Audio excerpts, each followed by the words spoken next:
मैं दुर हूँ मजबूर हो आई सैयद आलम,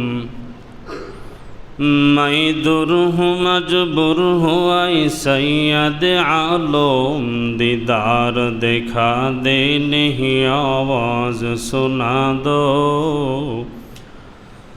दीदार दिखा दे नहीं आवाज़ सुना दो।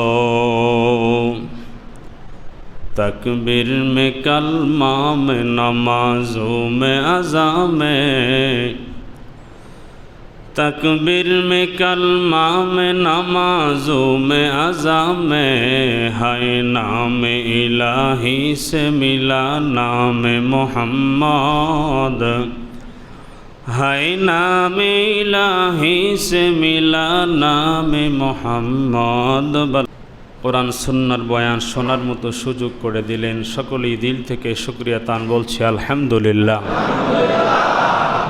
বিশ্ব নবীর প্রতি দরুদ শরীফ পড়ছি সাল্লাল্লাহু আলাইহি ওয়াসাল্লাম।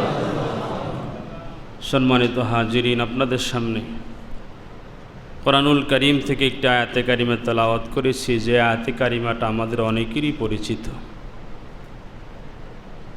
জুমার সানি খুতবার মধ্যেও এই আয়াতটা তেলাওয়াত করা হয় এবং এই আয়াতের উপরেই অনেক আলোচকেরা বয়ানও করে থাকেন। কেন বলে আয়াতটার মধ্যে এত কথা লুকানো আছে, আমার বয়স শেষ হয়ে যাবে আমি যদি এটার ব্যাখ্যা বের করা শুরু করি, আলোচনা শুরু করি, তো আমার মনে হয় না যে গভীর পর্যন্ত আমি পৌঁছতে পারবো। একটু বলিয়ান আল্লাহু আকবার। কোরআনুল কারীমের প্রত্যেকটা শব্দ, প্রত্যেকটা আয়াতের এত ব্যাখ্যা, এত বিশ্লেষণ। আর একটা আয়াত আছে সানি খুতবার মধ্যে আমরা শুনি, ইন্নাল্লাহা ইয়া'মুরু বিল আদলি ওয়াল ইহসান। এই আয়াতে কারিমা যখন নাজিল হয়েছিল, কাফের বেঈমানদের পক্ষ থেকে নবীজির কাছে গিয়ে জিজ্ঞাসা করা হয়েছিল যে আপনি কে এবং আপনি কি? নবী করিম সাল্লাল্লাহু আলাইহি সাল্লাম তখন ওই আয়াতটা শুনিয়ে দিয়েছিলেন যে ইন্নাল্লাহা ইয়া'মুরু বিল আদলি ওয়াল ইহসান। এটা আলোচনা আমি আপনাদের সামনে করেছিলাম যে আল্লাহ আয়াতের মধ্যে 3টা আদেশ 3টা নিষেধ করেছেন।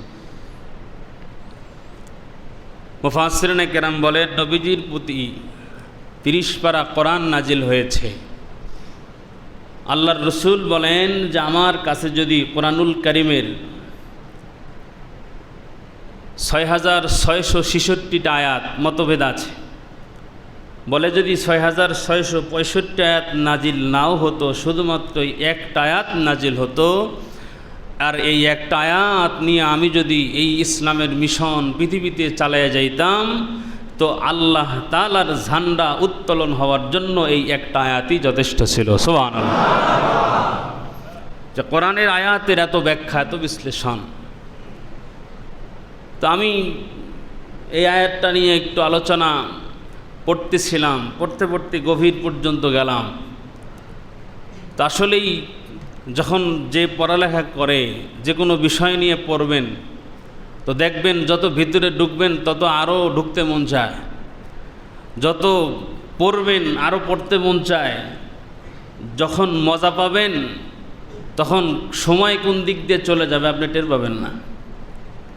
এই যে সামান্য একটা কথা আমরা সবাই জানি, আল্লাহ পাক আয়াতের মধ্যে বলছেন ইয়া আইয়ুহাল্লাযীনা আমানুত্তাকুল্লাহ, হে ঈমানদারেরা তোমরা আল্লাহকে ভয় করো। এই যে ভয় করো, ইত্তাকুল্লাহ, এই শব্দটা কত ওজন, এটার কত ব্যাখ্যা বিশ্লেষণ আছে, আমরা এটা উপলব্ধি করতে পারবো না। আল্লাহকে ভয় করো, মুফাসসিরিনে কেরাম অনেকগুলো ভয়ের ব্যাখ্যা করেছেন। এর মধ্যে